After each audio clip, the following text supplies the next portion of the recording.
Hey everyone, in this video I wanted to take a look at the book of Daniel and just put it in the light of some of the things that we've seen happen here in our lifetimes. And I just want to put it in an end time perspective. And we talk about end times, I mean, there's so much division, there's so many different camps of how people believe. They're rather to get down into the absolute specifics of what's going to happen and when it's going to happen. I want to take the broad overview of it. So you can't see the forest for the trees. You don't want to be in that position. So this prophecy that happens in the second chapter of the book of Daniel deals with a dream that King Nebuchadnezzar had. Now in the dream he saw this statue, and the statue had all of these elements to it: a golden head, a chest and arms made out of silver, a stomach and thighs of bronze, legs of iron, and then feet of iron and clay.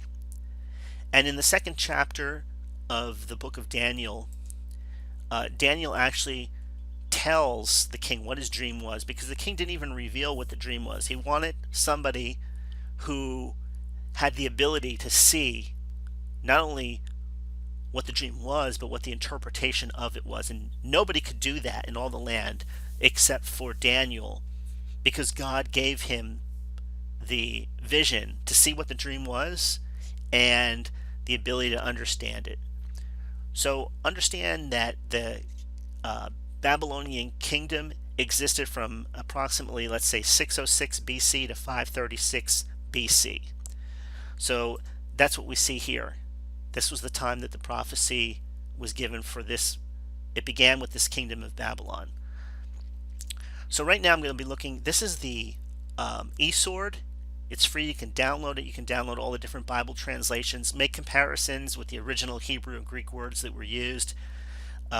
Just for the sake of the purists out there, I'm using the King James Version.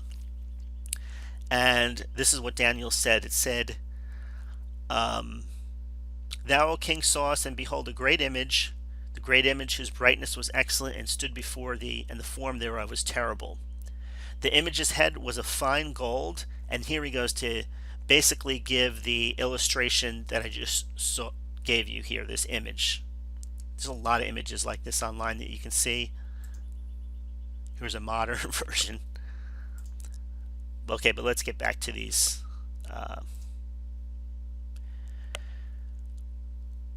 Okay, so starting in the verse 37, this is where the actual interpretation of the dream is given. Okay, so in the 37th verse, he says that Nebuchadnezzar was the king of kings in the world at that time, and that God had given him the kingdom and the power, the strength to be where he was. And then in the 39th verse, he said, just one last thing, the 30th verse, it says, Thou art the head of gold. So he just came right out and told him that that's you, that's your kingdom here. But after thee shall rise another kingdom inferior to thee. So that was the second kingdom, which we see represented here by the silver, arms of silver, and that was an inferior kingdom. It's basically two kingdoms, the kingdoms of the Medes and the Persians that ruled at that time. Historically, that would be, let's say, 536 BC to about 332 BC.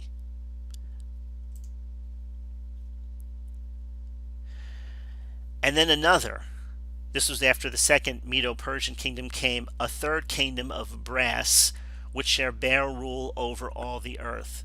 So this was 239 AD. Now, one of the things you have to realize that when it talks about the earth, it talks about that part of the world at the time, because of course the place that we know as the United States of America, where I live, and I'm speaking from North America, that was around today, but there was no Greek kingdom there, right? It's talking about that part of the world. That was the earth to them at the time. That was the known earth. So that's the kingdom of ancient Greece, also represented here in this image.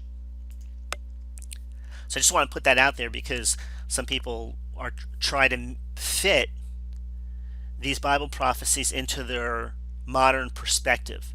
But in order to see as they saw it, the vision that God gave them so they can understand their own time, you have to put yourself back in the time that this was given in. So this was given back in the Babylonian Empire. So he was looking forward We're looking back, and it gives you a completely different perspective. So by putting yourself in Daniel's shoes and looking forward, then these things make a lot more sense than looking back and then starting to take things out of context. So the third kingdom, and then is the kingdom of brass, and then the fourth kingdom shall be as strong as iron. So after that was the Roman Empire. So this is all historical fact, all historical record that people really don't dispute. That there was a Babylonian kingdom.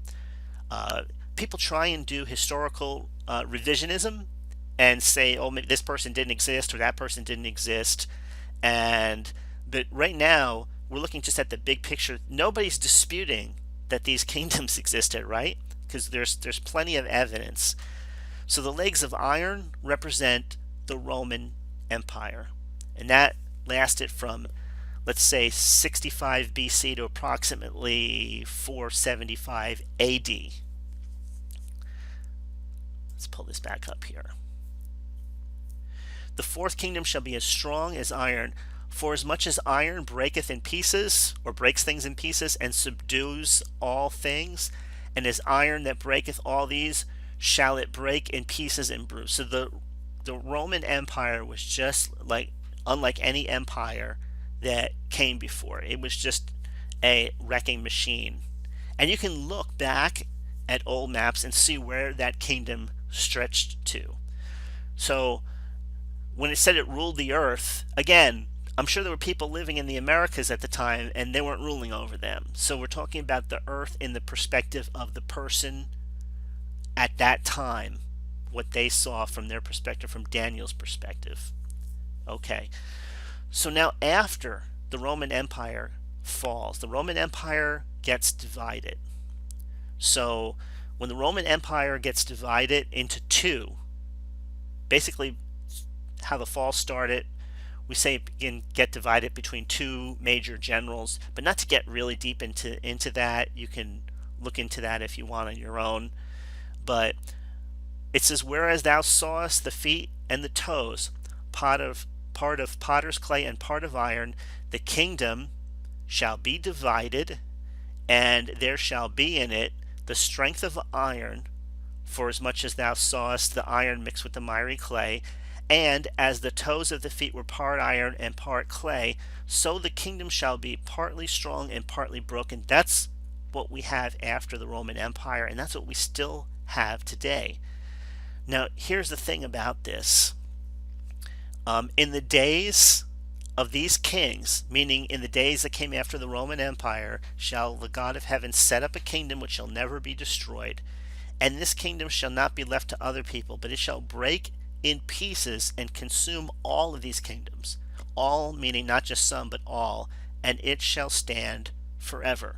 So here in this picture, you can see this rock, and the artist broke the toes off of it in pieces made out of clay. I mean, what we saw and what we've been seeing is a drive to create a new world order, which is basically the old world order in which a kingdom would rule the entire earth, but even bigger, that would consume the entire populated of all the populated lands on earth. But it's unable to come to pass. Why? Because God sets something up and crushes those aspirations, because their strength is not the strength of the kingdoms that preceded it. There wasn't clay in any of these previous kingdoms, but there is in the one now. So people talk about that they couldn't believe that Britain the other day exited from the Eurozone, because they thought that Europe would be a new world power. But the thing is these powers, this one world system, this one world government, it will not come together again. It will not stand. It can't, because God himself is opposing it. What does it say here? Again, for as much as thou sawest the stone that was cut out of the mountain without hands, and that it brake in pieces. What did the stone do? Who's known as the stone or the rock in the Bible? You can answer that question for yourself. That the stone broke in pieces the iron, the brass, the clay, the silver, and the gold. So that means that all of these kingdoms were defeated basically by the same stone. And the last kingdom is the one that is represented by the feet. The final kingdom that Daniel saw back in the days of Nebuchadnezzar as he looked forward. So think about what these scripture verses mean. I mean, if you really want to look into the New World Order and you're really into that, of all pieces, then you can see that what they did after World War II was they divided up the world into 10 sections. This would be the new order that would be under one government. But what happens? What happens is that just as we have 10 sections here, what do you see on the statue here? You have 2 feet, 5 toes on each feet, which means 10 toes altogether. And what happens to those toes? What happens to the feet? It's crushed by the rock. So I think that, are we just pulling things out and trying to make world events fit into Bible prophecy? I've seen that since the 1970s, since Hal Lindsey wrote the late great Planet Earth, and then again Countdown to Armageddon in the 1980s. I've seen it with books such as 88 Reasons Why Christ Will Return in 1988. We've seen the predictions and the prophecies of Harold Camping. We've seen things as such an asteroid supposed to hit in 2012. All of these things, and when people make predictions like that, then all they're basically doing is they're discrediting themselves, and they're being a poor representation of the Bible. They're representing false information. I think that's why the Bible says that there's not many among you that ought to be teachers, knowing that teachers of the Bible will receive a stricter judgment. Because when you put something out there that's not true and people take it to heart, it affects their lives. So there's people out there putting messages of fear all the time. Fear that you might be accidentally taking the mark of the beast, or fear that all of the people are going to be rounded up and herded like animals, and all these evil things are happening. And basically these people make the devil seem, and the satanic dark kingdom seem like it's so powerful that the light is just like a little flashlight over in the corner. But when you read the Bible and you see the whole story, because Daniel was given the entire picture here in the 2nd chapter, looking forward not only for his people but for all peoples, you can see what would happen with these kingdoms. And the last kingdom, the one where they try and mix the iron and the clay, they don't mix together. You can see right here in the 43rd verse, it says, "Whereas thou sawest iron mixed with miry clay, they shall mingle themselves with the seed of men." So whether this is talking about supernatural beings trying to do what they did in the beginning with women that produced the mighty men of old, whether they're trying to do that again, it's not going to work. It actually says right here, they shall not cleave to one another. Iron and the clay won't mix. Or whether that's talking about transhumanism, or whether that's simply talking about the unrighteous seed trying to dilute the righteous seed of men. I'm sure there's going to be a lot of interpretations, but whatever interpretation you take, you can't get rid of these words that it doesn't work. They don't cleave to one another. This 10-nation New World Order thing, it doesn't work because the iron and the clay don't mix with one another. This is a weaker kingdom. It says it right here.